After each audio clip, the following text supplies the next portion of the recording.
United States and Russia locked horns over Ukraine and other security issues Monday, with no sign of progress from either side at highly anticipated strategic talks. Well, it'll be critical as hell if it goes bad and the Russians re-invade Ukraine, or rather launch a new invasion on top of the ongoing one.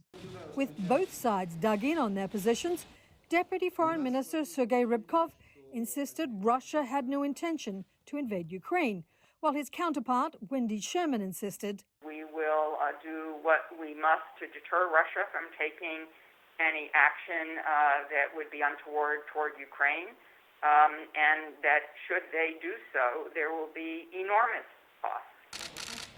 The talks are part of a flurry of diplomatic activity in Europe this week aimed at diffusing the tensions.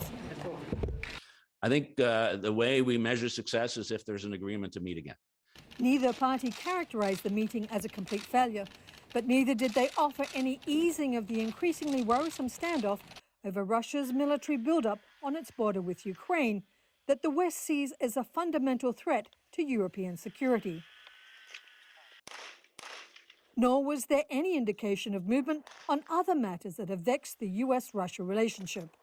Negotiating under duress, former US ambassador to NATO, Daalder, says is not good for lasting agreements. Ultimately, we can't have a negotiation in which the gun is not only pointed at the head of Ukraine, but also cocked and ready to go off. Negotiations that take place in those kinds of environments usually aren't very good for lasting agreements.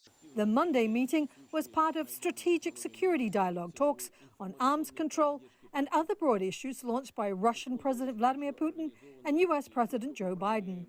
The first day seems to have gone decently, which doesn't mean we're fine. It means that one day went decently. The low expectations from both Washington and Moscow about the high-stakes session in Geneva appeared to have been met. Tracy Brown, Associated Press.